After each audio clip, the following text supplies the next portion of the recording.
Well, good evening and welcome to Driving Forward. I'm Donald Dunbar and I'm from the St Boswell's or SEC office in the Scottish Borders, but like yourselves, I am currently sitting at home in Edinburgh.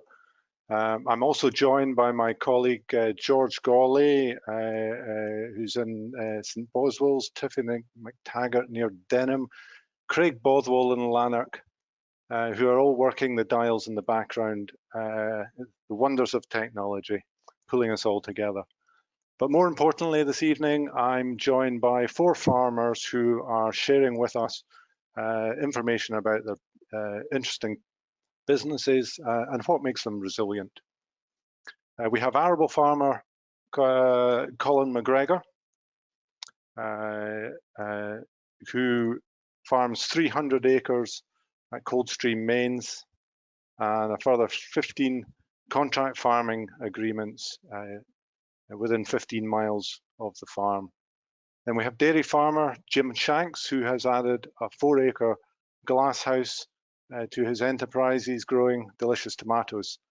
Next we have Neal Sandulins, who got into farming through a share farming agreement and has trebled his sheep numbers over the 10 years he's been involved in this. And last, but by no means least, we have Bob Prentice, who has his own abattoir and the only field to fork venison business in Scotland. So before we go any further, I would like to make you aware of the questions function on your control panel. You can perhaps see there are a few colors, a little microphone, a little camera, but if you move down a bit further, you can see there's a chat box. And if you click on that chat box, it allows you to type in your questions, and that is all important to us if we're going to be able to put them to our panelists. I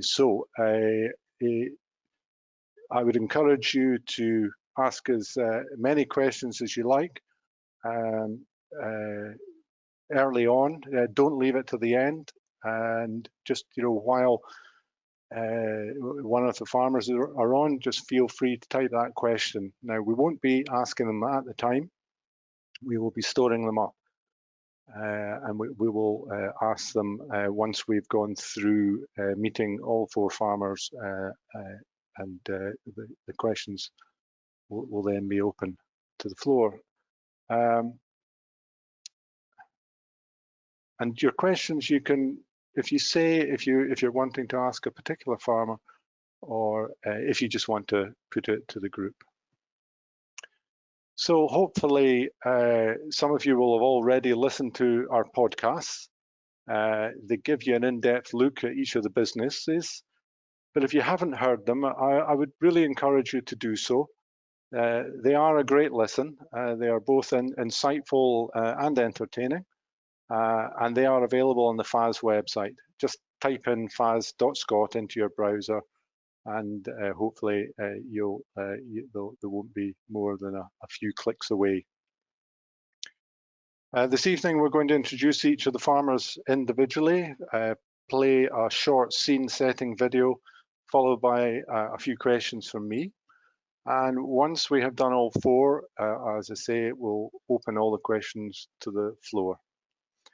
At the end of the meeting, there will be a feedback form which will be sent round. It gets sent to your email address about an hour after the end of the meeting. So don't worry if it doesn't appear immediately, but I'd be most grateful if you could fill them in. Filling them in will allow us to build on and improve the delivery of our FAS events. And as an added incentive, each month there is a prize draw and a £50 voucher for the lucky return form for Battlefield Bakery or Damn Delicious Farm Shop. So let's meet our farmers. First up, we have Colin McGregor. Welcome, and thank you for allowing us to come along and interview you and find out more information about your business. Craig, are we ready to run the video just as a little reminder to everybody?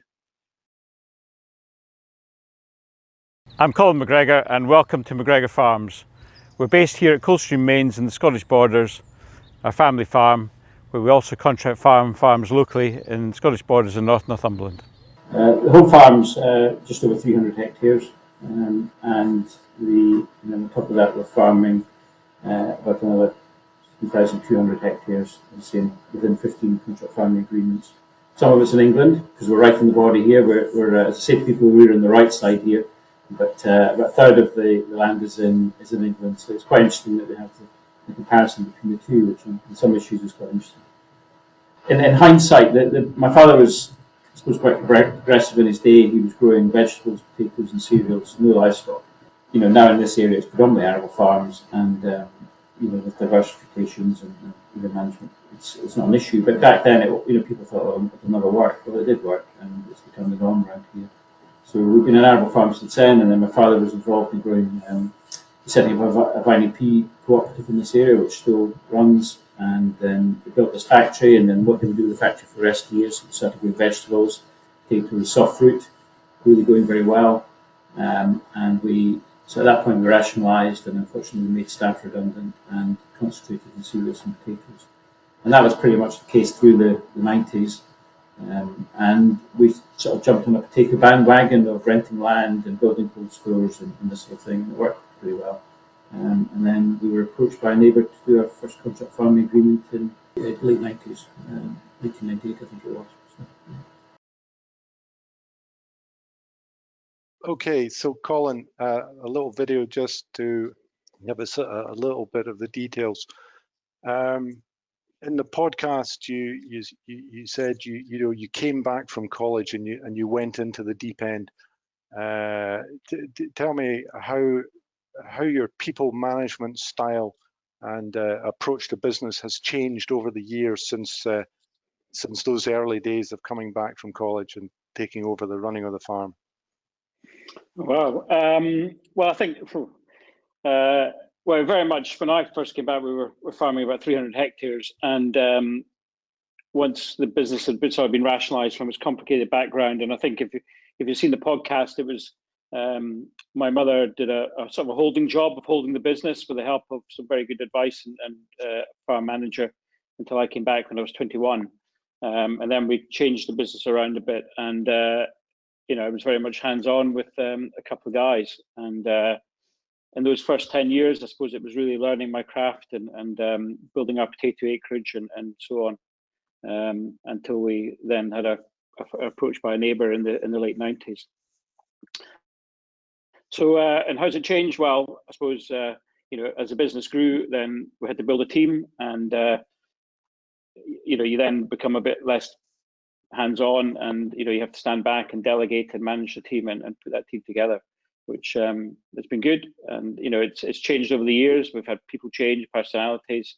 Of course, one of the key things was getting married, and Jill doing that. And Jill and I have done this together, and her background is farm business management as well. So, it's very much been a team effort and doing it together.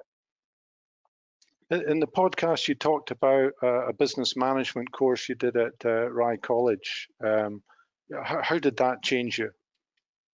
Yeah, that was back in 2001. So it was the Worshipful Company of Farmers run 2 different courses every year, although obviously it's not the last year, but I thoroughly recommend it to anyone. And it's something that they try and get the course members in their 30s. So I was 32 when I did it. There was 20 of us from all backgrounds in the UK, and they're very clever the way the organisers do it. We were the 51st course, and it's obviously kept running since then. So, it's a well-proven formula that they do, getting 20 people together, and 3-week residential course. We were down at Y College in Kent. It's now held at Cirencester. But it was a brilliant 3 weeks, and the key was getting away from home for 3 weeks, no distractions. I remember they said, remember at the end of this course, your business has survived without you. So that was one of the delegation things and learning, but it made you stand back from your business and analyze what you were doing, and think about it. And and I know I'm not the first person, but came back and I did make one or two fundamental changes on the back of that. But the great thing that got me was a network of people, like-minded people. And one of the traditions of the course is an annual reunion. And our crew of 14, there's 14 of us course members, still regularly meet up every year. And we have a weekend away somewhere, look at some rural businesses, not necessarily connected with agriculture, but it just keeps it together and keeps it, something to stimulate you and just make you think about things. So if anyone's out there and they're, I think the cutoff's 50, age 50. So anyone, think about it and have a look at that, because it really is a very worthwhile thing to do. And it focused a lot on business, but did you learn more about yourself in it, in terms of your own personality, the way that you approach things, or was it? Yeah. No, it covered. It wasn't really technical. It was more. I think it was everything from politics to business management to psychology. There was a project involved in the whole thing, which we looked at different businesses, and we did my one as one. And one of those things at that time was the effects of scale and economies of scale and that sort of thing. It just made you really think about why everything you did. One of the big things it did was I came back and married Jill. So, it made me think about these things as well. So it wasn't all farming. Yeah. You say in your podcast that, and I can't, correct me, but I think you're either just going away on holiday or you just got back on holiday, and you must have had a couple of contract agreements running, or maybe you just had one, and you had the challenge of deciding whether you were going to take on another 3 all at one time. Well, yeah, not quite, but I'm very sad, really, and there's several key points in your life where you remember where you are when things happen, but I can usually remember where I am if somebody's very kindly phoned up and said, look, let's have a chat about farming opportunity. And that was when somebody phoned up, and I said on the podcast, but they asked the difference between 2 combines, and I said, and then he said, I'm not going to buy another combine, you are, and you'll come and farm my 1,000 hectares. And that was a big jump for us. And Jill and I went on holiday, and then I sort of picked my moment and said, I've had a phone call. We should look at this, and we did. And that was, as I said in the podcast, that was a key moment for us, because I'm not farming with a brother or a father. It was just Jill and I at that point. My mother's retired, and that was when David, our farm manager, came to join us and became a part of our management team and very involved in our business. And our business is a service industry. We're contract farmers. We're providing a service, and it's key that we had more strength and depth, that if something happened to one of us, then we can still carry on the business and look after our clients. Yes, I mean you do have a young family coming through. Are they already showing interest? Yeah, they are. Murray leaves school next summer, and he's busy doing his UCAS forms at the moment. And top of his list is agricultural business management at Newcastle. Angus is coming up 16, desperate to get his tractor license in May, and he's planning to go to college as well. And I think, I'm keen that if they want to come back, that's great. I think definitely Angus will. Murray may will eventually, and I hope he does something else first, and then can bring that back to the business. But the key thing, and I've said it from day one, because I had the opportunity of my mother let me get on at 21. And manage the whole business, and it'd be nice having a father there to bounce ideas from and so on. But then I've not had the issues of managing a father, if that sounds awful. But yeah. I've had a free reign, which is, and one thing it's been great. Another thing, it'd be nice to have somebody there. But the key is for anybody is to give responsibility young. You sink or swim, you get on with it. And I'm, Jill and I have spoken about it. And if our guys come back, then it's very much, not hand everything over in one fell swoop, but be there for them, let them take a lead, and then we can gradually step back in time, or maybe look at different areas of the business, which I'm actually quite keen to do, is maybe let them do the main thrust and us look at something else for a while. But I think if you're given responsibility young, you get on with it, and if you look in it's not just farming.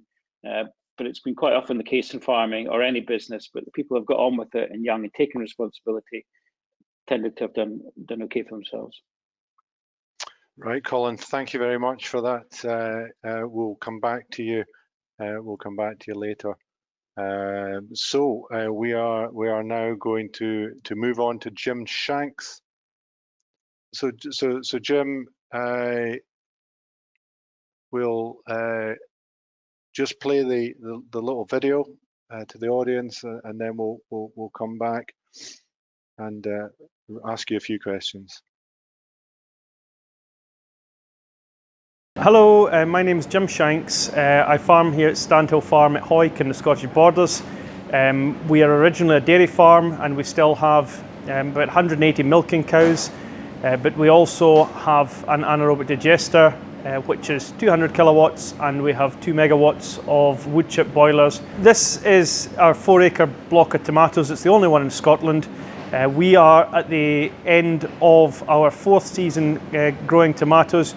We grow for Asda and Morrison's, and this is an end of, hopefully, another successful season.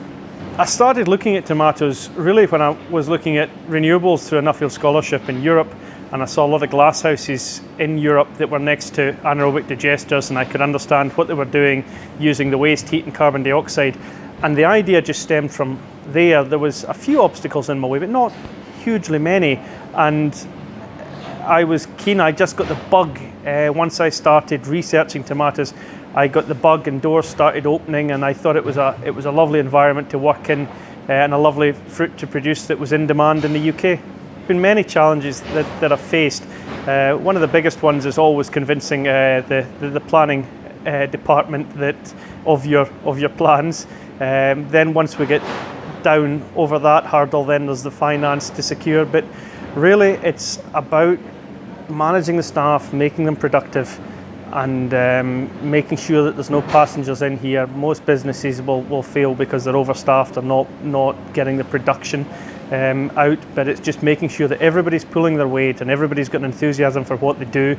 There's been little challenges along the way, getting the marketing right and the place of sale, but we've come through that, and I think that we're in a good place going forward. I think the reasons that we've had success is from the forefront. I did my homework on the enterprise. There's nothing beats hard work. Hard work cures a lot of things, and I developed a passion for it. And if you've got a passion and natural enthusiasm for what you do, that's a good starting point. So the other things that work is that there's a huge demand for the product that we produce. We produce the product to the supermarket specifications, and people enjoy eating them. And it's been lovely to see the employment that it's created and the buzz that it's given the local area. From Hoyk first, Jim, Borders second. Is that right? Well, that's to say, Hoyk's a day wasted. So you must never forget that saying down these parts of the country. So no, yeah. Sorry, carry on. Yeah, there's another well-known Hoyk lad, Jim Telfer, who was your head teacher. So my question was his management style something that you picked up on and have been influenced by in your business and in dealing with people? That's funny. That's kind of cropped up. I've used one of his quotes in a presentation not that far away just last week, and I read his book, and I always find it interesting because when you're in the Borders, every rugby player writes a book, and there's plenty of rugby players in the Borders that write books, and I find them fascinating because you can relate to what they're saying, you understand how the area that they grew up in. But yeah, Jim Telfer, someday I was absolutely petrified of the old bugger when I was at school. There was no two ways about it. He was a stern man that took no nonsense. But you find, in time that you kind of look back and you understand the importance of being hard and fair with people. And I think I've understood that more when we've increased staff numbers here at Standhill, that you don't get the discretion to work on a man-to-man, person-to-person basis that I used to do with the smaller number of staff. That when you've got a larger number of staff, you've got to set the rules, and people have to abide by them. And you see that his style, well, he was hard but fair, and I see that as a positive thing, and I see why he got the success in the rugby pitch that he did. But yeah, it's when you grow up in Hawick, you're never far away from international rugby players or Lions players or coaches, and it's just part of the life down here. In the podcast, you talked about how important your travels with the young farmers and the Nuffield Scholarship were to you. You just want to cover that again? Yeah, well, I mean, Colin touched on how he came into the business. I mean, I was very lucky that I had parents that were there and that they allowed me to go and do things that I wanted to do, and allowed me to go outside my comfort zone. And I think the Young Farmers is a terribly underrated organisation, and I got a lot out of the Young Farmers. I went to Canada on a 4-month exchange. Really took me out of my comfort zone. It was a 4-month holiday, to be honest, but it was really good getting out of comfort zone, meeting other people, different cultures, and just living with different families and seeing how different things are done. And I did the same similar to when I went on a Nuffield Scholarship. It really gets you out of your comfort zone, and you learn to see things from other points of view. When you go and put yourself in a minority in a different country, then you learn to appreciate how it is to be a minority in this country. And as Robert Burns says, you see yourself as others see you. Going Sweden and Denmark is fine, but once you go into Germany, well, that's a different kettle of fish, because Sweden and Denmark, they will speak English, and they are maybe a little bit, hospitality is a little bit more their thing than the Germans. Whereas when you're in Germany, you can't read the newspapers, you can't watch the TV, and I was studying different industries to what I was used to. So Germany was a great learning platform for me to learn about renewables, because that's really where the home of renewables was in the world at the time, and I think still is. But it really took me out of my comfort zone, and you learned how to work different ways and appreciate other people. Yeah. Your greenhouse is a very impressive operation. I've been fortunate enough to have been there on a visit. Your dad gave us a guided tour, and a massive investment. And I'm sure many of us would find that extremely stressful. That whole process of getting the money, getting started on site, and that first year must have been terribly stressful. How do you cope with that kind of level of stress? How do you manage that stress? Oh, sometimes not very well. It's I always say it takes a lot of grey hairs to make tomatoes that red. But yeah, I mean, just when you mentioned Dad giving tours, he's great at giving tours, because as long as the people in the tour know less than he does about tomatoes, everything works fine, and that's usually the case. He can do a tremendous tomato tour without knowing a huge amount about tomatoes. But anyway, the debt is something that I don't worry too much about. I'm quite, what I would say, quite Presbyterian about debt, in that if you borrow money, you pay it back. End of story. So we pay back debt as quickly as we can. We don't tend to spread out debt over a long period of time. That we tighten our belts in the first few years and aggressively attack debt, which is what we did. But I was confident in what I was doing, and I think I was maybe, I don't know, looking back now, I maybe was misplaced in that confidence. I don't know, but at the time I was completely convinced that what I was doing was going to work. And throughout that first year, yes, it was horrifically stressful. It really was. But it was stressful, but it was working. and that's, I guess, slightly different to being stressful and not working. Yeah. No, I'm sure there were a few sleepless nights, but you referred to the support of the family, and you know, they had all bought into it, and that was something you actively did. You know, before you went into the venture, you got them on your side. Yeah, well, that was horrifically important, because I couldn't have done all I've done without a family standing behind me, and it was very important to get them on side. There used to be a lot of conflict, just normal family dairy farming, family, you know, conflict. I think Henry Winkler, the Fawns, said, he said, by the time you realise your father was right, you've got a son that thinks you're wrong.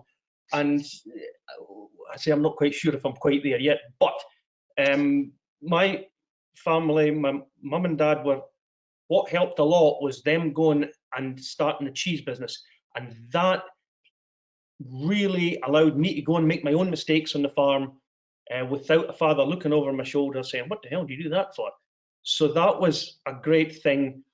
But when we started spending big money, then I knew that we had to have everybody singing from the same hymn sheet, and that it was my responsibility to get everybody on board. And I believe we did that. Yeah, good. Thank you, Jim. We will return to you soon in the open questions, but we're now going to move on. We're moving on to Neal Sandulins from Upper Hunderley Farm. Evening, Neal. Hi there, Donald. So thank you for joining us, Neal. And you'll be getting used to this sort of attention these days, with all the other various things you've been involved in, and more recently the Farmers Weekly finalists. Yeah, I seem to be getting easier at talking as I used to. Yeah. Good on you. Good on you. Okay, we're gonna go to your little video clip, and then we'll come back for a few questions. Hi there, my name is Neal Sandulins. We're at Upper Hunderley Farm at Gerbera here, a farm in a share farming partnership with Stephen Withers. We're currently running 2,000 ewes and 650 ewe hogs, and they run over 2 farms plus a seasonal let on the next door neighbour's farm as well. So Upper Hunderley Farm is 500 acres. We also farm Wester Ulston, which is 450 acres, and we seasonally rent another 450 acres of grass. It's run in rotation with 70 suckler cows and 450 acres arable. We run 1,000 Cheviot mule ewes, 650 Cheviot laird types, and around 250 Beltex cross mules. We also have a nucleus fluca pure Texels and Beltexes. The partnership started in 2008. There was 650 breeding sheep then, and over the course of 12 years I've built the flock up to 2,000 breeding ewes plus 650 ewe hogs. So, correct me if I'm wrong, but I seem to recall, you know, you were an employee in a secure job. So what was your vision, your dream at that point that drove you on to becoming self-employed? Well, I previously worked for Stephen for 10 years, and I just felt that I needed to push myself a bit harder than doing what I was doing. I knew I had it in me to do what I'm doing now, but I just needed the opportunity. So I left Stephen and I went self-employed. But as self-employed people know, there is times of the year where it becomes a bit more tricky to get work. That's when Stephen came back to me and offered me the partnership. Okay, and how would you describe your personality? You know, are you a glass half full or glass half empty kind of person? Definitely a glass half full. Yeah. I'm also very competitive, and I always like to be winning things or doing as well as I can in anything that I set myself out to do. So you know that you've had that since you were a kid. Is that something that you've always had that's driven you forward to take a risk, to take on a challenge? Yeah, that's right. Yeah, I was quite keen at sport when I was younger, and I always pushed myself as hard as I could to be as good as I could be. Yes. Yeah. You've been working with Stephen, and a great opportunity that has been very successful. In your view, what is the key to a good working relationship with a business partner? The biggest thing has to be trust. You've got to be prepared to let the other person do what they're doing without interfering too much, and know that they're doing it without questioning them all the time. I can go 4 or 5 days without seeing Stephen, and he knows that everything's getting done. Just the same that he looks after the account side of it, so I know that he's paying the bills on time and keeping that side right. You were able to take on some more land, and that allowed you to expand the business. But the kind of arrangement you have, you don't really have the benefit of the single farm payment, and has that really helped you to focus on the sustainability of the enterprise and keep running a tight ship? Yeah, definitely. Yeah, I mean, we were really lucky with the land. It's all came up more or less round about Upper Hundalee. The neighbouring farm, he put his sheep away in 2010 and offered us on a seasonal let, which gave us quite a bit of acres. And then the farm below came up, which we rented for 2 years, and then purchased 200 acres of that. So it's all kind of fitted in together. But what we had to do was make sure that the sheep were paying without the payment, and that was the greatest challenge. We changed the breeds. We looked at what the market was really wanting, and they really want Beltex cross lambs, and that's what we're producing now mostly. Yes, so you have tried to focus on what the market wants. Yeah, no, it's a really interesting interview, and I would encourage everybody, if you haven't already listened to it, to do so. And tell us just a little bit about the awards, the Farmers Weekly. How did that come about? It's a nomination, I understand. Yes, well, actually, my partner Stephen Withers, he nominated me to the Farmers Weekly for this award, and I'm very honoured and privileged to get to the final 3. Hopefully, they'll get an award ceremony at some point. It's supposed to be held down in London at the Grosvenor House, so hopefully we'll get a night away or a couple of nights away down at that. But win, lose or draw, it's a great achievement just to be nominated, I would say.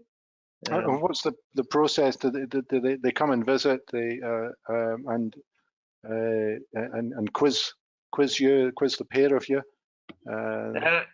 They only spoke to Stephen briefly, but they did quiz me for 2 hours, yeah, about how it all came about and what I'm doing and plans for the future. There was three judges came, yeah.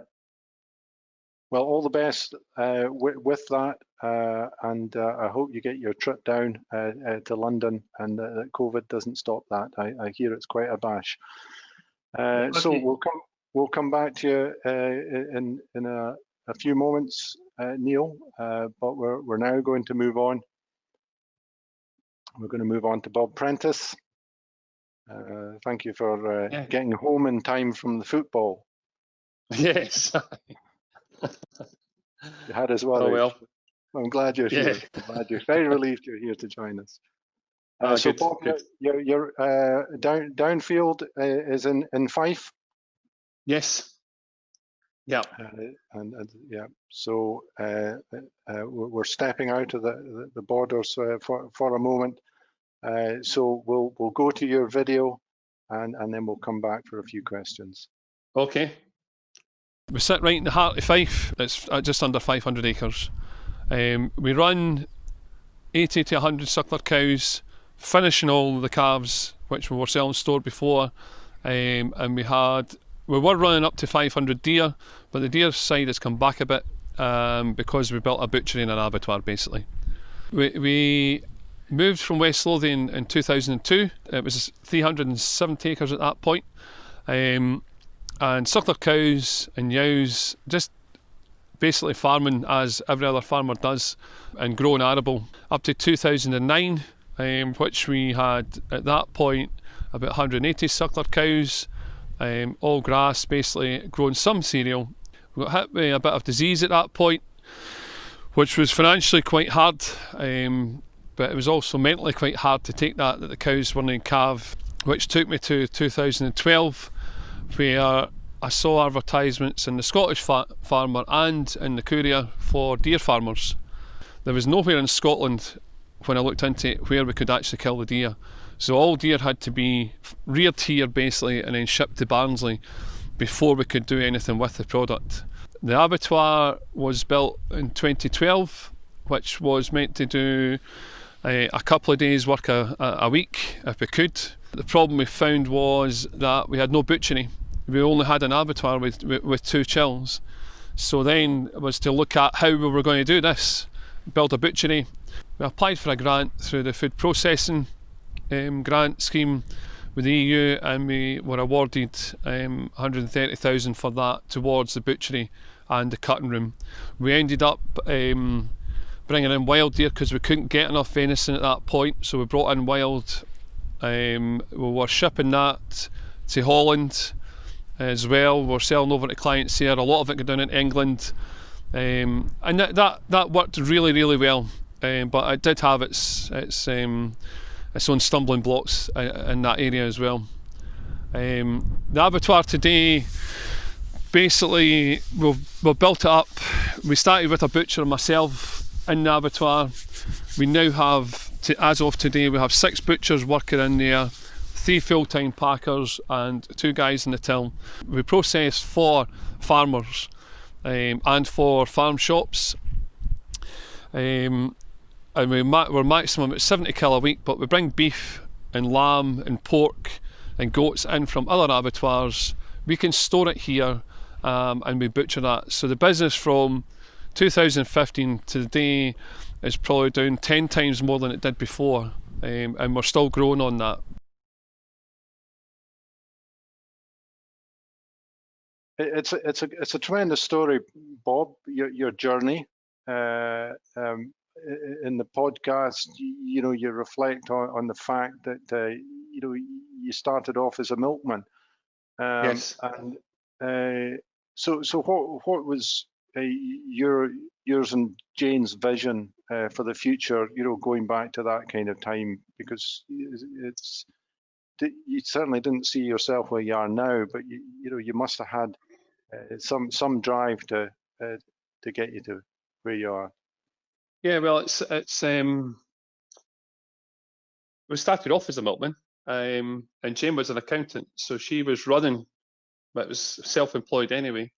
But always had that vision of having her own farm, and it was trying to build up how we were going to get there, because there's no family farms involved. We are the farm basically, and I think luck was on our side as well. But Jane, being an accountant, she looked after the books. I tried to make the money and tried to make it work that way. So we were slowly building up. When we got married in 1994, so we slowly built up or we didn't, but we bought a small farm steading, which helped really well. So we were always looking for a farm. But when that opportunity came, which was downfield, it was a big gamble. A massive gamble, but we've made it work. we've worked hard. It's back to what Colin and that were saying. If you work hard, you'll most of the time you will get there, and that's how we've got to where we are today, basically. You know. I mean, I should mention Jane. She should be sitting beside you. Really, you are a real double act, and you both bring strengths to to the business without a doubt. What would you say your approach to risk is?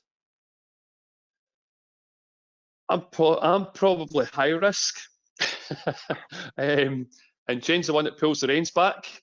Is that probably the right way to say it? But the risk, if you don't take a risk, it won't work. You must risk at some point. You've always to take a gamble and never look back at if it's been right or wrong.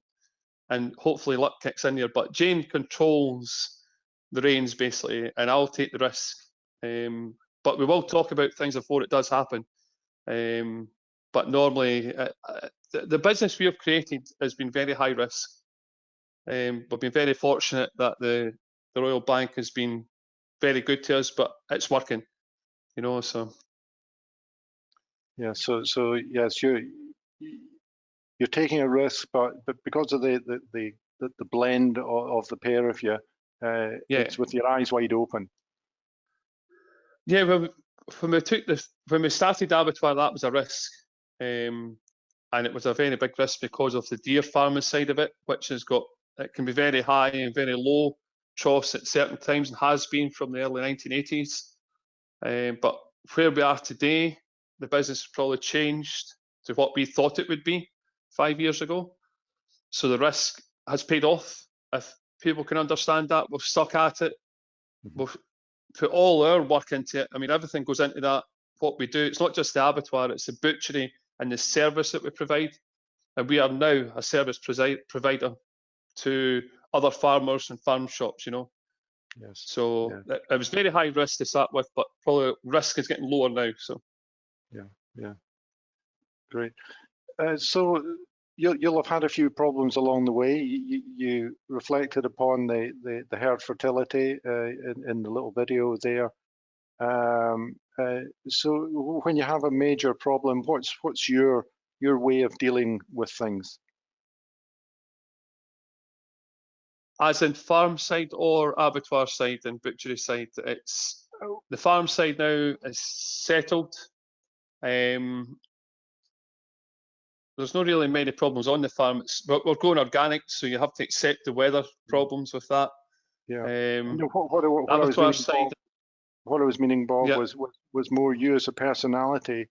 You know, you have an unfolding problem on the farm, and it's how you your personality is with dealing that kind of thing. Do you attack it head on?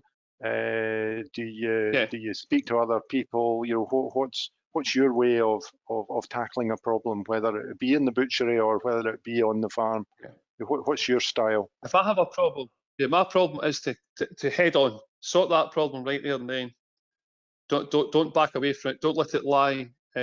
Just get the problem, fix it as soon as possible, and move on from that. And if you let problems get to you, it does get to you, mental health wise, all kinds of ways. So I would my way is to go straight in there and sort it, fix it right away. And and I will tell our staff that if they have a problem, I'm not a mind reader, so they must come to me right away if there's a problem, and I'll fix it there and then. It must be sorted that day. Yeah. So meet it head on, basically. Yeah.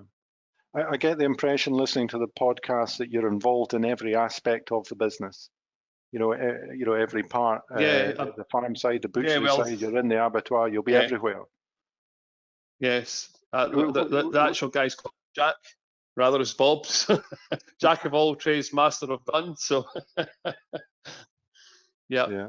And is that important to you? You know, to be in everything, or is that just the way you are? It's the way I am. I do think there'll come a point that I'll need to probably work on the business rather than work in it as it grows. It has grown rapidly over the past 2 years. I am beginning to find myself working more on it, speaking to customers, clients, but I'm still heavily involved in the day-to-day running of all the business, the whole thing, the farm, and the abattoir and the butchery. I'm involved in it all, but I do think it will come in the next 2 or 3 years. I'll be more working on it, I would think. So. Yeah. Okay, Okay. that's great, Bob. So what we're going to do now is we're going to bring back in Colin, Jim, and Neal. And just a reminder to you about sending in questions. You have the chat box in the control panel, and you can type in your question and say if you want to address it to an individual or if you just want to address it to all 4 panelists, and we'll try and direct that to them. But just to get things started, I put this question to all 4 of you. What is your advice to someone wanting to make a major business change?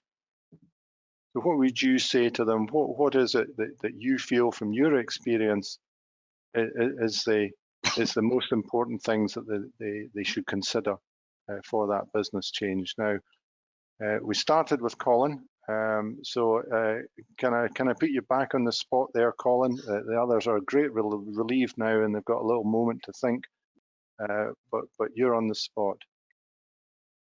Yeah, thanks for that, Donald. I think it's do your homework, isn't it? And understand, think about it. And the story I'm going to use to analyse it is back, I was very proud of growing potatoes, thought we made a pretty good job of it, which we did. And we built our business up in the 90s and through the 2000s on it, renting land, building cold stores and so on. And then I don't know, the market changed, contracts were coming in, the costs were, inevitably costs kept going up. And we got Jill's a bit like Jane, obviously with Bob, Jill's very hot on our figures, and we know exactly where we are, and analyze our business. But we actually got involved with some business management consultants who were still using our business, and we have an annual thing with them. We've just done it recently. But anyway, it became apparent that growing potatoes wasn't as profitable as we thought, particularly as contracts were involved. And between them and Joe, we presented the numbers and looked at it. Now, for us to give up growing potatoes, which is what we did, and take a step back, was a huge fundamental change in our business. And Bob talks about mental health, but I actually really struggle with that because pride's a killer, and I was very proud of what we did. But actually, it took a few weeks, and then we realised the figures were right, which is probably what my gut feel was. But anyway, the decision was made to stop directly growing potatoes, but it was based on fact, and that was a fundamental change in our business.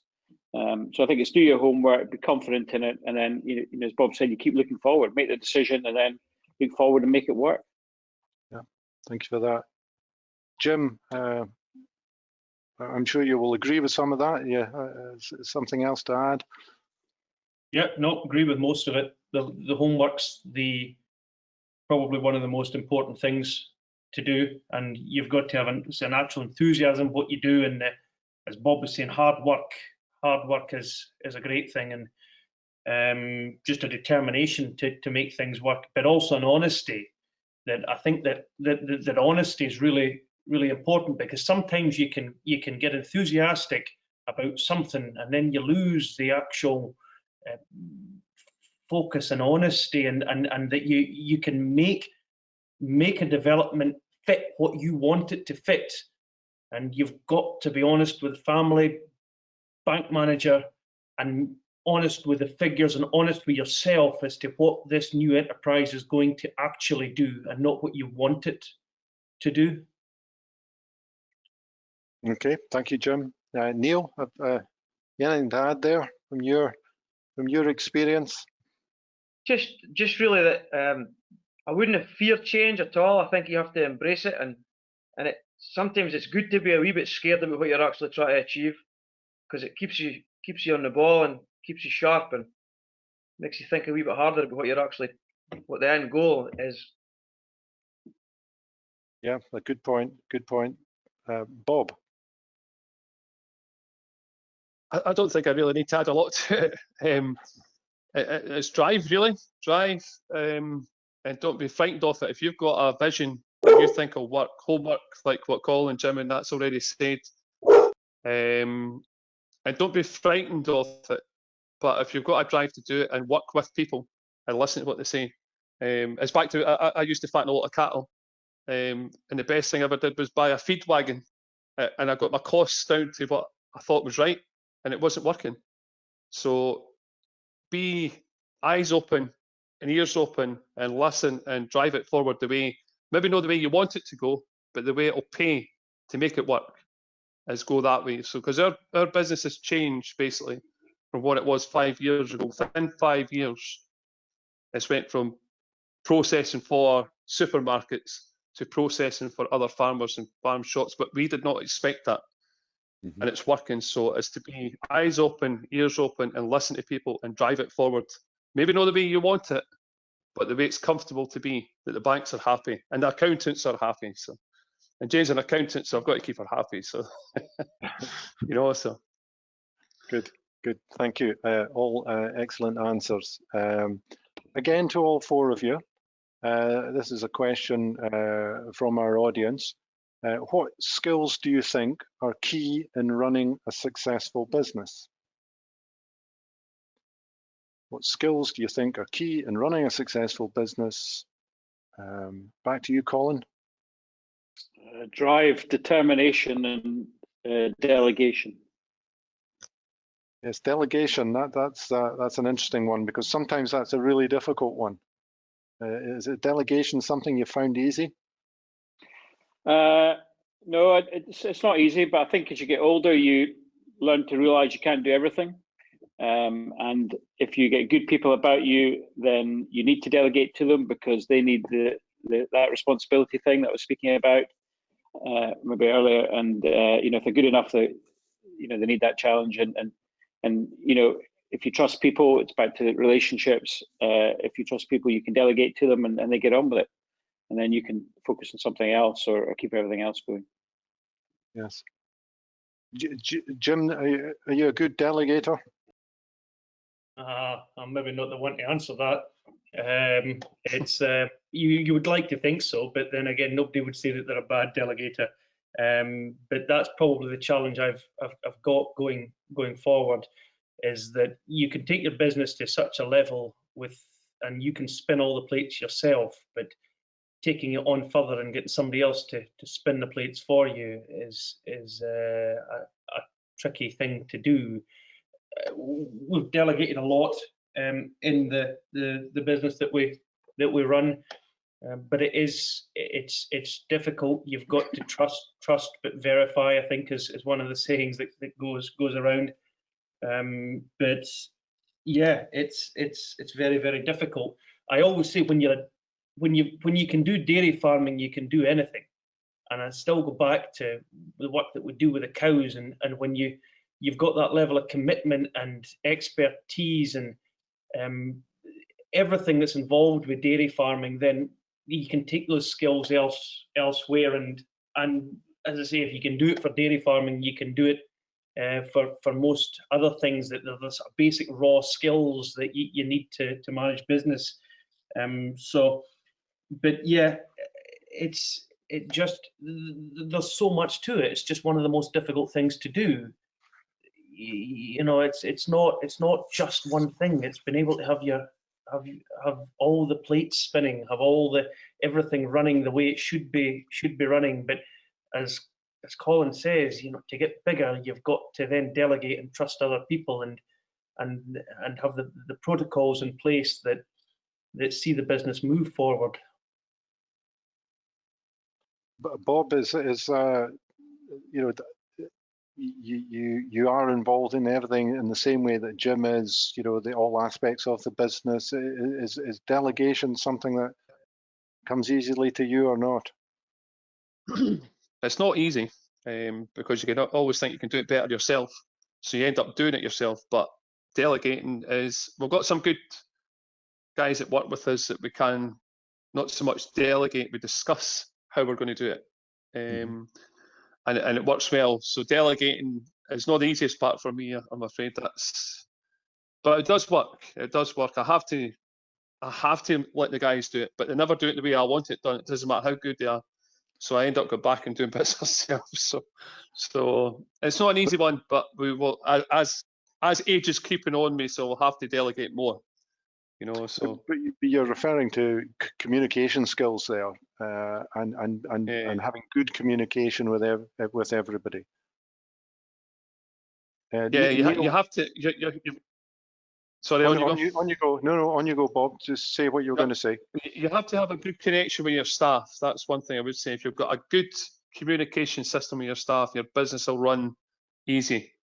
If you've got a bit of discomfort there, it's like having a bad egg. If there's a bad egg, it will disrupt the rest of your staff. So you've got to be able to delegate that, and that's where I'm good at that. So, Neal, you probably don't have anybody to delegate to, but I know that you've talked about finding good labour to help you, and that's a challenge. But you're looking for somebody who you can, in a way, just let get on with it, and I suppose that is a delegation in a sense. But getting good labour, you find difficult.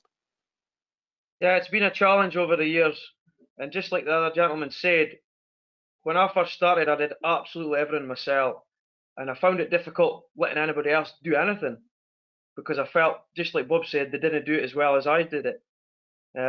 However, through the years, I have had a couple of good people helping, which does make it easier that the job's getting done properly.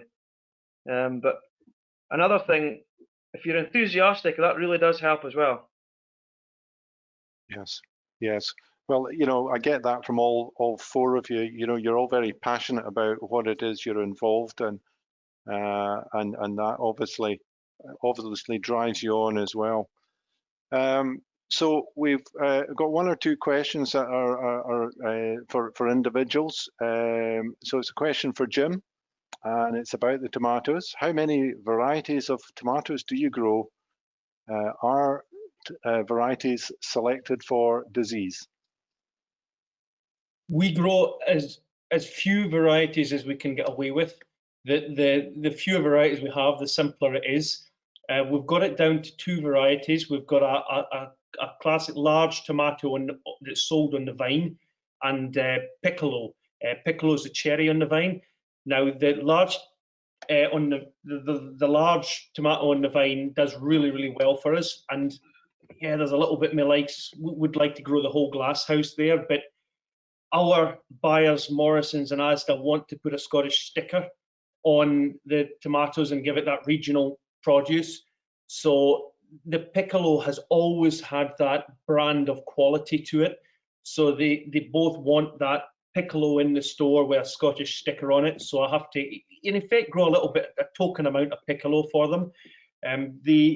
The large tomato is, when I first set out, I was told that you grow the small tomatoes. That's where the market is. That's where the city people take in the lunchbox to take the wee small tomatoes. And we had an interesting thing really in the first year, that a lot of people come up and said, well, have you not got any big tomatoes? And I says, no, we've got these lovely small tomatoes. They're fantastic. And they say, well, no, we want a big tomato. And I think I found it's a Scottish thing. It's the Scottish people want big tomatoes. And I think there's 2 reasons. One is there is still a generation that remembers the Clyde Valley, and that was all they grew, was Scottish big classic round tomatoes. And so there's a generation that remember them, and that they tasted better. But I mean, I think there's another thing, that we're just a wee bit tighter up here, and we think we're getting double the tomato for the same price. But the disease is something that we've had a real success story over the past couple of years. Yes, there is selection, like any barley variety, any other variety. Yes, you get better tomatoes for disease, but we've never sprayed the crop in the last 2 years, which is almost unheard of.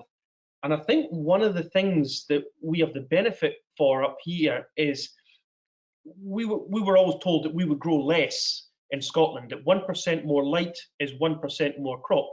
But actually, having a lower outside temperature, I think, helps enormously, because you're always then, your hot air is wanting to push out up through the vents, And so you're always moving your humidity, moving your disease, moving any spores out through the vents. Whereas like in down south in Kent, if you're sitting at 30 degrees outside, then there's no incentive for that air to move up through the vents. So it's been one of the great benefits of growing up here in Scotland is it's colder outside. Mm-hmm. We've got a question for Bob. How long do you hang the carcass before butchering? Somebody wanting to know about the quality of the meat. We would hang, well, we'll start with deer, venison carcasses. We hang them for a week before we butcher them. Cattle, it's up to the customer for beef. If they want them hung for 28 days, 21 days, whatever suits them, whatever suits their market. And lambs, we tend to get them butchered within a week as well, so no longer as a week for lambs. Mutton, 14 days, we can hang that for that. So, but all that stuff was new to me. I knew nothing about that before we started, so I had to learn that as we went along. And the beef is better to hang for 28 days, you know. So. And does it give you problems, you know, hanging when somebody wants it hung for 28 days? Does that mess up your space and your chill? No, we're fine. Because we stopped taking in wild deer, that whole chiller held 200 carcasses. So we do have the space to hang beef for customers. So plenty of room for that. So it's not a problem that at all. At the minute, it's not a problem. Yeah, good. Neal, I have a question for you. It's if you could give your younger self one piece of advice, what would it be?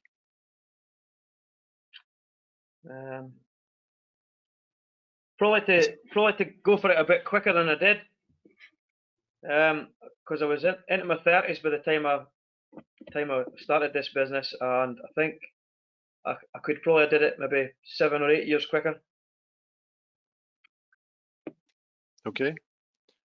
And one for Colin. Colin, who manages your agronomy?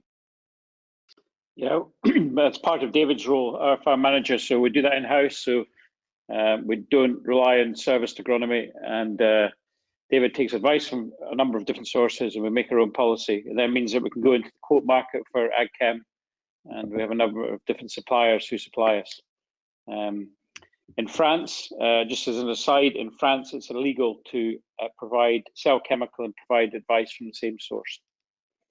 So there's an interesting thought for the serviced agronomy sector. Yeah. Okay. This question is to all of you. How are each one of you addressing the climate change and biodiversity agenda? Is it an important issue for you taking your business forward in the future? Now, anybody who wants to jump in, jump in. I'll start then if you want. Well, basically, a couple of years ago, I looked at going organic on the farm to ease the pressure because I was so heavily involved in the butchery side. So we took that last year and we went organic,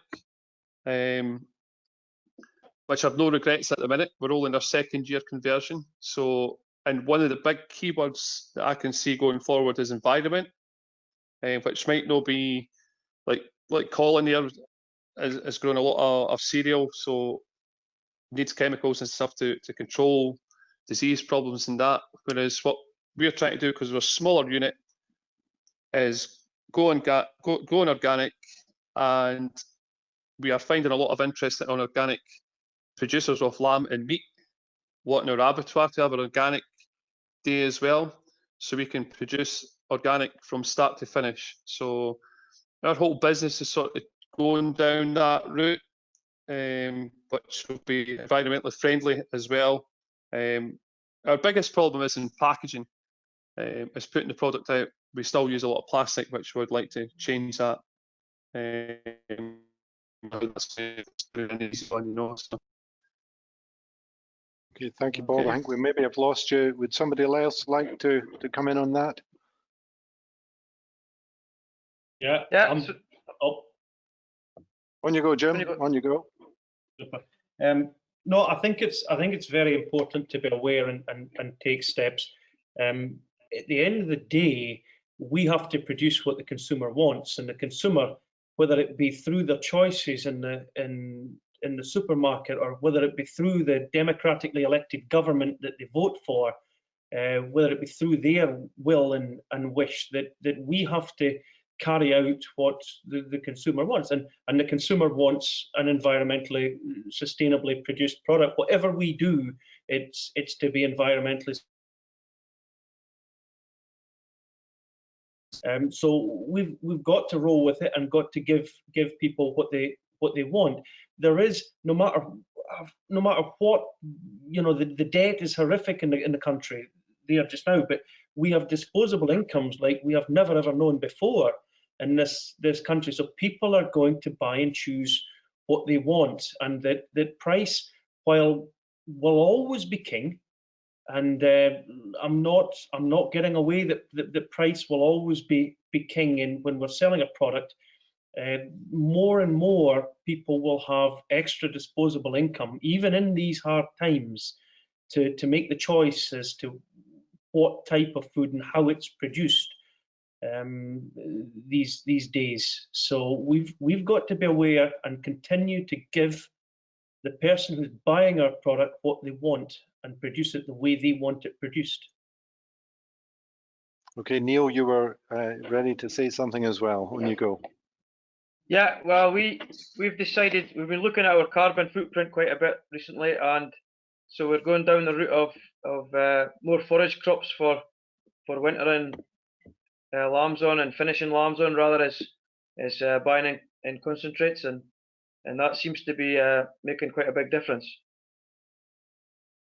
Okay, and is that you've done carbon auditing using AgriCalc, is it, or some other kind of system?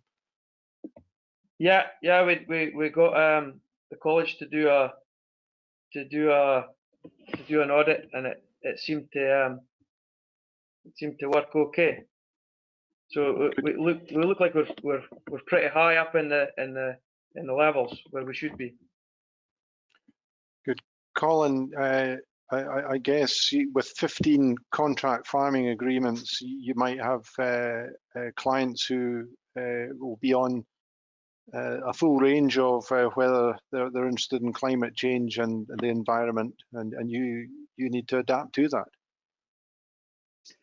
Yeah, no, definitely. And there's no question it's the direction of travel we're headed, and as support levels are going to be pushed towards that way, are going that way, and we're going to have to think of ways that if we want support in the areas of our business, or they want support because it's their businesses, and of course they take that support at the moment. We're not involved in that. I'm quite worried about some of the things that have been talked about. I think a lot of the basics of agriculture are being forgotten. You know, it's a great buzzword, particularly in the arable sector, regenerative agriculture and so on. But actually, one of the basics, and you know, to make that work is drainage. And you know, we can look at as many direct drilling and cover crops, but we're in a temperate climate.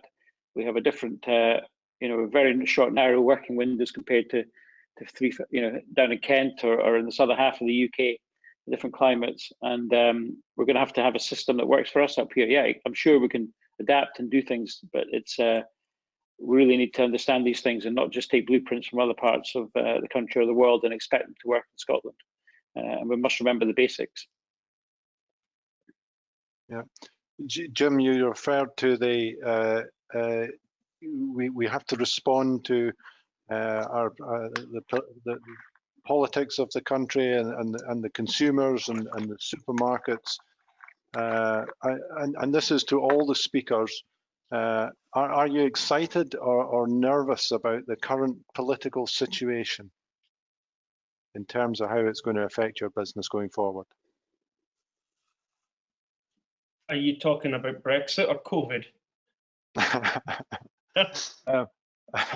Well, either or. Which I'll give you the flexibility of the answer.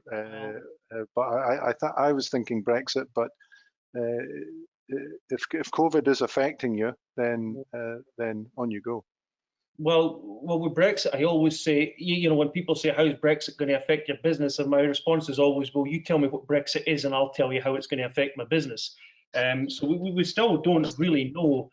But yeah, I mean, I am a little bit nervous with these trade deals. I mean, I would think that a trade deal will be found, but it's by no guarantees given the rhetoric that's come out of both sides. So they are our closest trading partners, the EU. And they are 6 times the size of trading bloc that we are. So they are always going to hold the power in negotiations.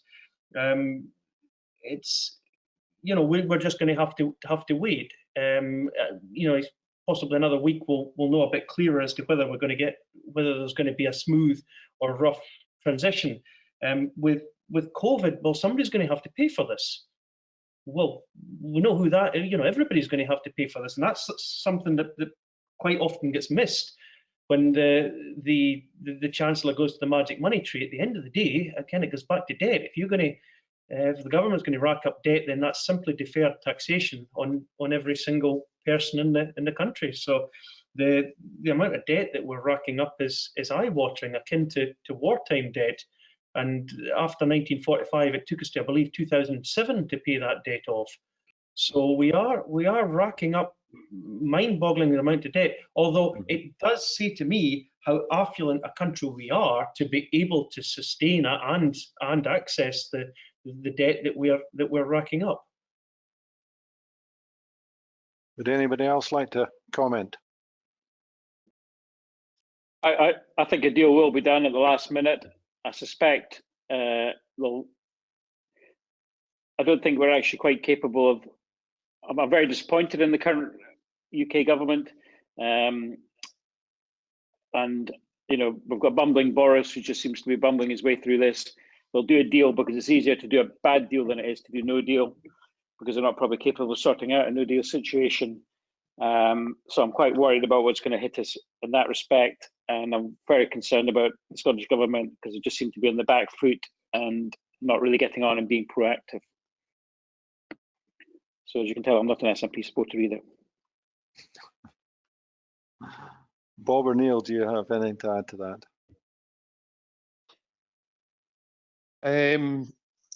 It's such an unknown, really. The government doesn't know what they're doing, so how are we supposed to know what we're doing? It's not going to. It won't be easy, but it's a bit like what I said back at the start: is if the business has to change a bit, then we have to go with that.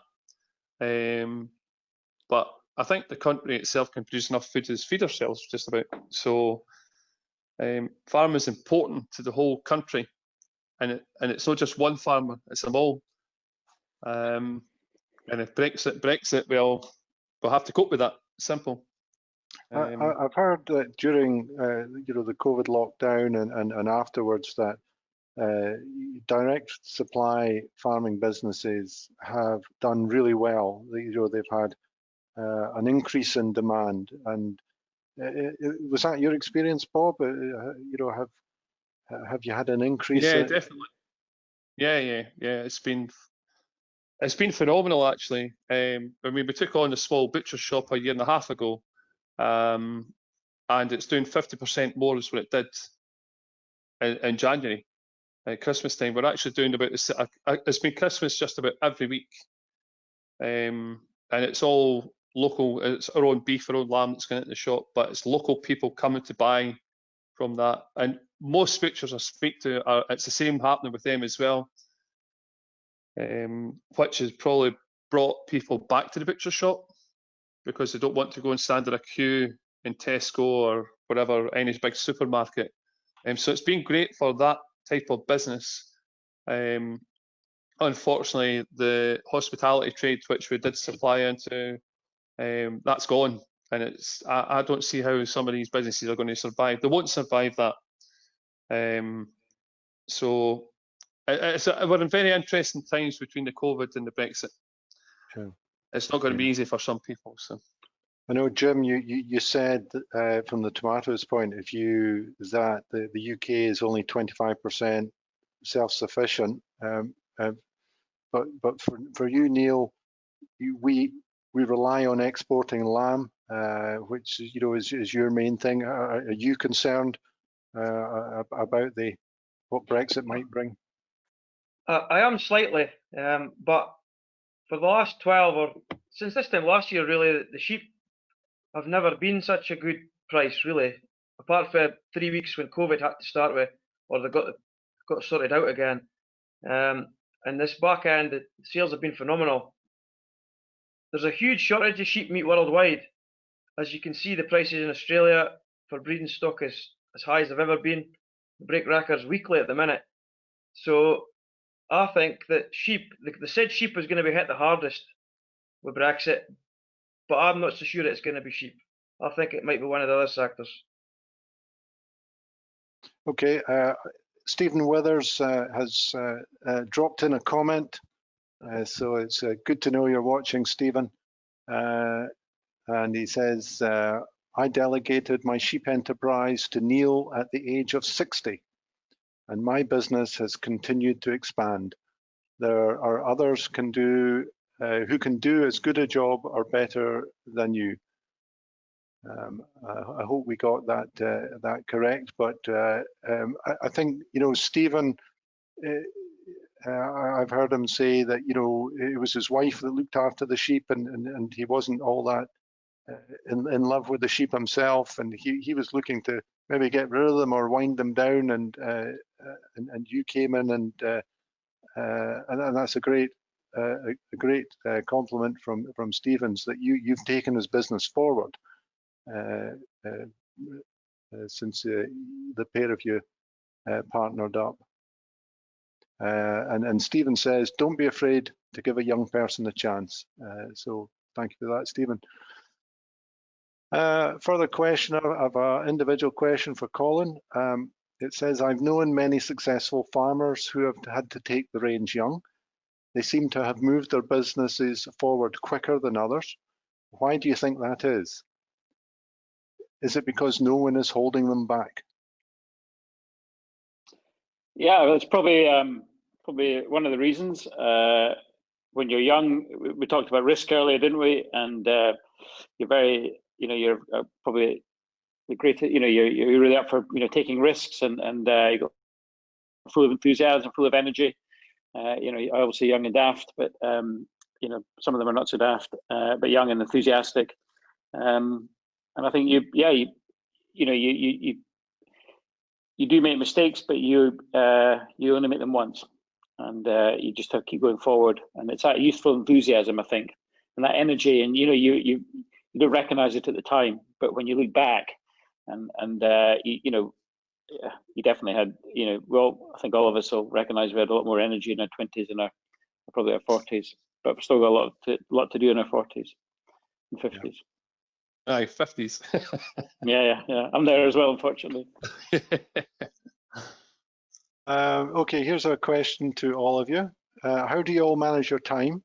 Do you think you're good at it? And how do you manage to get the work family life balance right? I think that's a good question, because you're all really busy people. So do you get the work life balance right? We should maybe have the wives in at this point. Yeah, it's not easy because we have a young family with twin girls at 12 and James is 9, so it's not easy for us. But the business is on farm, so you balance family life with farming. But we just get up early in the morning and work harder through the day, and you finish early at night when you come home from school, basically. Weekends is a mixture of farming and football and dancing, so you have to involve the whole thing. So, but one thing I would say is, I see our kids in a great environment and growing up in a great environment and got a chance to take on that if they want to do it at some point, where other kids don't have that, and they're appreciative of that. They appreciate all these things, they don't get everything, but and I think that's where the balance is probably, well, I think it's right for us anyway, so and I'm getting older, so this young generation coming up, somebody said that already, it'd be brilliant to see young generation, get them in there and get them doing if they want to do it, Jim, you had some interesting comments in your podcast, you know, about how you measured success. They were very down to earth comments about, you know, family. I'm not sure if I need to prompt you more, but yeah, I'm trying to remember what I said. yeah. Well, you said that you have a very young family, actually, maybe, you know, and you talked about, you know, the idea of success being able to take the kids to Disney, or, you know, something along those lines. Yeah, no, it's something we look to do. I think just one of Colin's comments about, you know, the cycle of risk, and that, you know, when you're young, you've got the enthusiasm and the willingness to take risk, and just it's important to know where you are in the cycle of risk and where others round about you are in the cycle of risk, in terms of enthusiasm, experience to be able to take the risk and see it through.